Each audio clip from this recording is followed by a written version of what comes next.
Hey guys, Break here, and in this World of Warcraft gold making video, we're going to be talking about Amazon.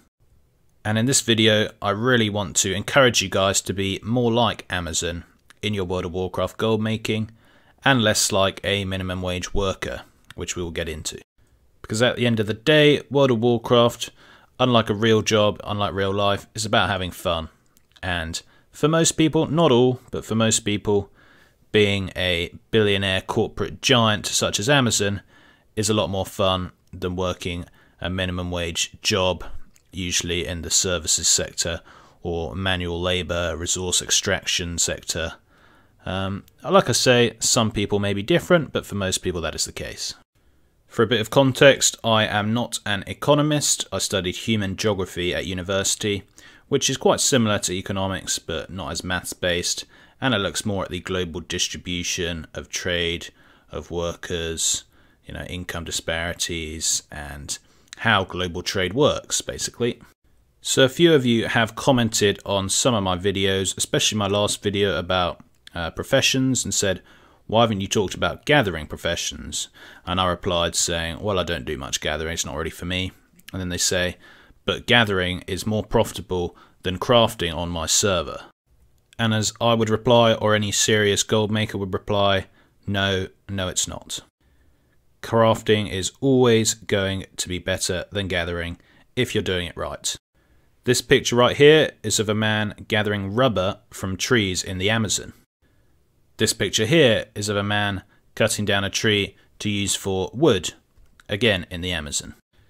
Now, in real life, some people just do what they have to get by. I mean, that's what we all do. Let's be honest, especially for people living in poorer parts of the world. They do not have the opportunities to do whatever they want. They just have to do what's going to make them the most money to feed their families. And even in developed countries, there are a lot of people doing manual labour jobs, which is perfectly fine. I've done a lot of that in my life as well. In my short life, I'm still young. And, you just got to do what you got to do to get by, don't you? And again, there are some people who enjoy this, which is fine, but I'm talking about in general. People would prefer to be the cushy Amazon CEO than cutting down trees for a living. So why is it that in World of Warcraft, a video game that's meant for fun, do people still gather materials and farm just like a low-wage labourer? Just like in real life, there are a very small percentage of World of Warcraft players who enjoy the farm. But most people don't, just like in real life. However, unlike in real life, people in World of Warcraft have opportunities to do whatever they want. It's a level playing field, really. You can all level up, you can all get whatever professions you want, and you can all work to make money. It is a very level playing field compared to real life, where people born in different parts of the world, people born at different times, it is not a fair playing field at all. So it's obviously not a lack of opportunities which causes people to farm in World of Warcraft. What it rather is a lack of skill. And that's not an insult before you get offended. I'm talking about poor skill and low skilled workers are often given the low skilled manual jobs in real life. And it's the same thing in World of Warcraft. If you haven't researched about professions, say you're new to the game, if you haven't really dug deep into learning a gold making add-on like TSM, if you haven't gone to school, you're not going to be skilled. And if you're not skilled with these types of skills, you're going to be doing the worst jobs. That's just what happens. And again, unlike real life, people in World of Warcraft all have the same opportunities to be skilled. Obviously, some people have more time than others, so you can take that into account. But in general, you're going to be able to find the time to learn about professions, to learn, watch some videos, do all that. And people in real life, they don't have those opportunities. There might not be a school near them. Or they might not be able to afford to go to school if it costs money, like it does in many countries. So before we move on, why is it that you can't make as much gold with farming as you can with other forms of gold making? Just like in real life, the big guys can take control. It's just the unfortunate state of things. Right here is a group of a multi-box group, right here. Whilst you're extracting cocoa on your own, whilst you're cutting down a tree on your own, this multi-box has got a group of 5 or even 6 to do it 6 times as quickly. This obviously means much more supply, the price goes down, and these guys will start working for less, which means you on your own will start working for way less. On another point, machinery. You know, you're farming herbs out in the world, you're mining ores out in the world. Guess what? There are some bots who can do it automatically and much better than you and much more efficiently, and can do it 24/7 with the machines, because machines don't get tired. This guy right here is a bot. The bot, again, is going to drive down prices and going to price you out of the market. And who can afford the multi-boxing and who can afford the bots? Usually people who can afford a lot of accounts paid for with in-game gold, so it's the people who have already made gold. So again, it's the big companies pricing the little guy out the market, just like in real life. So next up on the list, and the next stage in a country's development. Yeah, so we'll follow this in terms of a country's development. They start off with resource extraction, a lot of people in very low skilled work, and then when people get a bit more skilled, still very low skilled, but a bit more skilled, more people can afford education. Perhaps the country, by selling off all its natural resources, can afford to give out education to, you know, certain groups, certain areas of the country. There's a bit more skilled labour, and that means factory work. These guys right here, they're making the trainers. The trainers are a daily cooldown. Just like a living steel transmute. They can make one a day, and they put it up on the auction house, and there they go, that's them done. So it's someone who's researched in professions, they've, you know, oh look, I can get alchemy, that means I can do this one transmute per day, put it up on the auction house, and get paid a bit more than perhaps you would just farming. An even better example of this is the Blood of Sargeras dual crafting issues that we had at the start of the expansion. Now if you remember, a lot of people were saying, want to buy Blood of Sargeras, 200 gold or whatever, and you were like, hey, how can you sell Blood of Sargeras? You can't, it's bop. Well, what those people were actually doing were getting people to get dual crafting and then getting them to craft or cut gems, because you used to require one Blood of Sargeras to cut the gem. I mean, you still do, but now there's the better gems and Blizzard ruined all that. So these guys have gone and done all of their world quests. They've got a few bloods, and instead of spending their bloods and getting like over 1,000 gold each per blood, which is what I get by doing my crafting, which we'll talk about later, they're making something for someone else. They're making the trainers for the big company. They're cutting the gems for the big dual crafting seller. Once again, guys, I have nothing against people working in factories in real life. Like I say, in real life, you don't have all these opportunities. You have to get what you're given. I've worked in factories in my time. Worked in a mouthguard factory, which was pretty horrific conditions, to be fair. But World of Warcraft is not real life, and we don't have to do these things in World of Warcraft. What I'm telling you guys is, don't be someone who farms for 10k or 20k or even 30k an hour, doing really boring work. Or don't be someone who gets professions but then just makes the very basic transmutes or the very basic cutting gems for someone else. You know, making 200 gold per blood instead of 1,000 gold per blood. Another example of this is the Blood of Sargeras and Primal Sargerite vendor. Not so much in the Primal Sargerite, because there's literally nothing to spend those on anyway. But the Blood of Sargeras vendor. I know a lot of you will have been guilty of this, going to the vendor and buying 10 herbs for your Blood of Sargeras, something like that, and then putting those herbs on the auction house. This is you guys. But unlike these people who have to do it to make a living, because they've been dealt a bad hand in life, most people in World of Warcraft do not have to do that. They just choose to do it because they're not skilled, not as knowledgeable, or they just don't really realise how they could be better spending their bloods. But guys, you don't have to be a factory worker, and you don't have to be a low-wage natural resource manual labourer. Okay, you can go from the factory to the Premier League. For those of you who follow football, Jamie Vardy used to be a factory worker. Then he got more skilled in a certain profession. His profession was football, soccer for you Americans.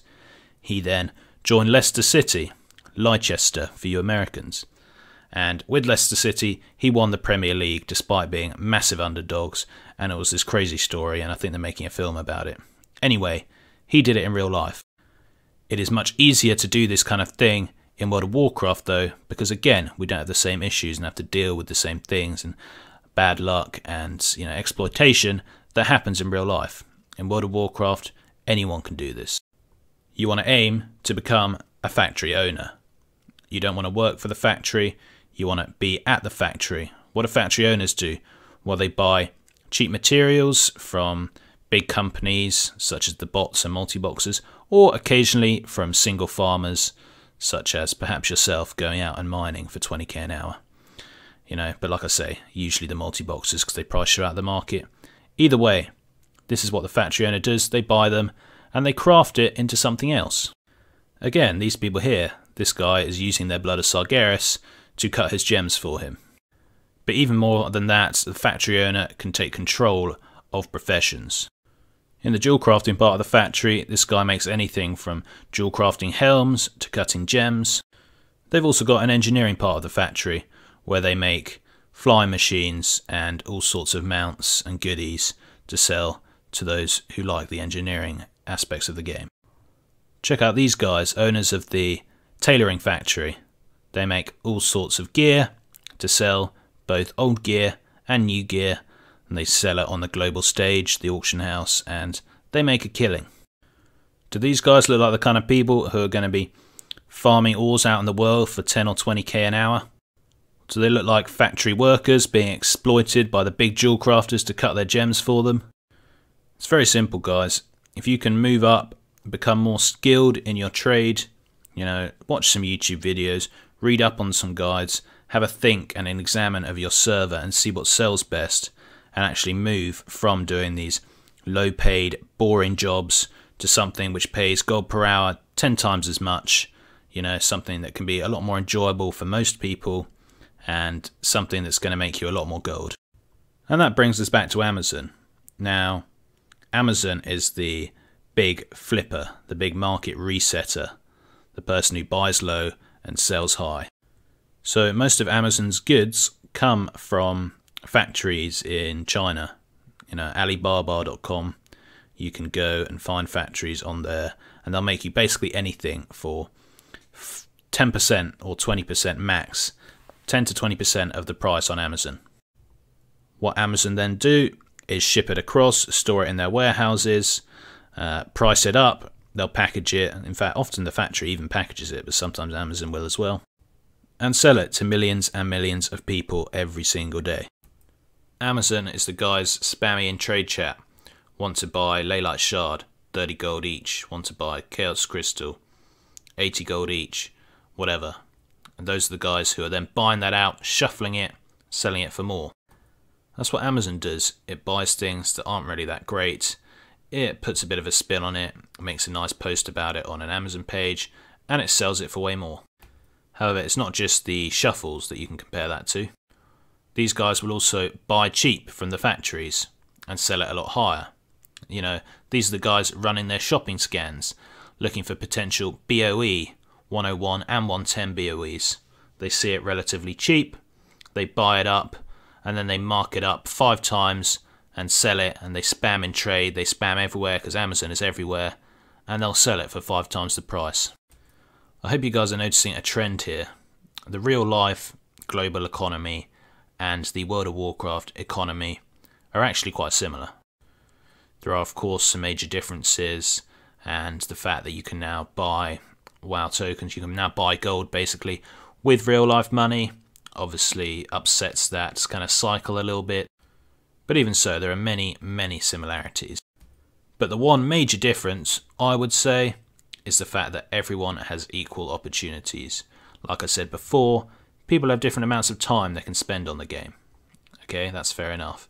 But if you use that time wisely to research stuff, hey, I want to get into this profession, hey, I want to get into flipping, hey, I want to get into crafting these things and selling them on a Wednesday for a higher price. You're going from a manual labourer to a low-skilled labourer to a high-skilled labourer. And then you start owning the factories. And then you even become the next Amazon, who literally owns all the factories, basically. And doesn't own them, but basically controls them in terms of what they buy out and the prices and dictates everything. And then you can turn into Amazon and go to different realms, which are like different countries. You know, the prices are different, but you can do the same kind of thing there and sell there as well. And you can move your capital across with battle pets, just like, you know, Okay, Amazon don't quite do that, but it's the same kind of thing. And then you can expand your markets, expand your horizons, turn into a transnational company with sort of tentacles in every different part of the world and every different market and just being everywhere. And you guys have the opportunity to do this. In World of Warcraft, no one is dealt with a bad hand. You know, there's not one person who was just born in a certain part of the world where there aren't opportunities to learn, such as education, and there is massive exploitation and corruption. You know, no one in World of Warcraft experiences that. Of course, there are those things to an extent, but you can get past that. And this is why I say, please guys, do not go out and farm herbs for 10k or 20k an hour when you're having a horrible time doing it, which most people do. I have 8 accounts. I could go on my 8 accounts and I could farm 8 times quicker and just immediately crash the market on your server. Because I'm a whale, I'm a big gold earner, I can afford to do that. You know, I pay for all 8 of my accounts with gold. I can afford to do that, just like the big companies can afford to do that and price you out of the markets, price the small sellers out of the market.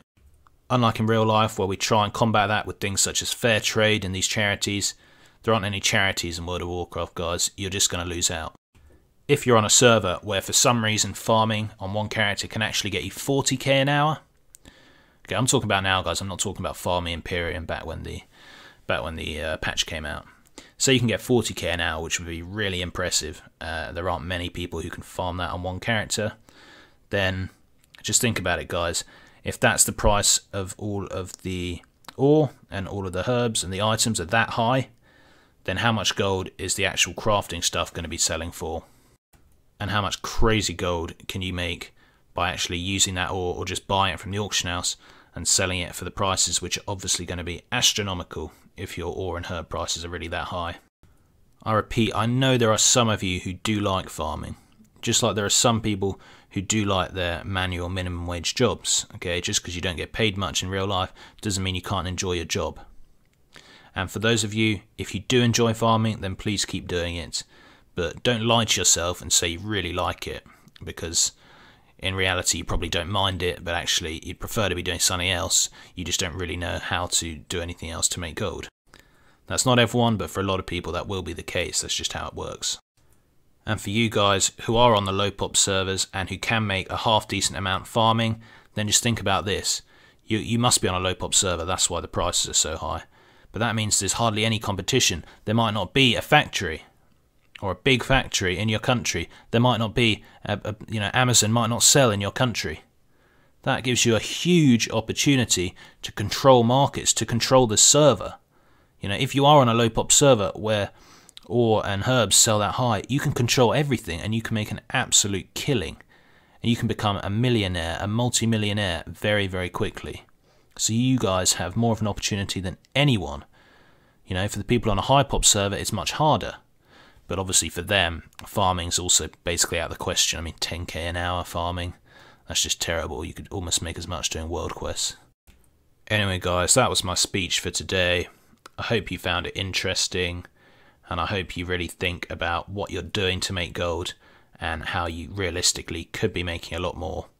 Please don't follow in the footsteps of the real life global economy and become one of those exploited labourers in a poorer parts of the world or even in a developed country. Please don't do that. We're in a game. We all have the same opportunity. We're here to have fun. So just make sure you're having fun, guys. If you're having fun doing whatever you're doing, then I'm happy. So thanks for watching, guys. And until next time, see ya.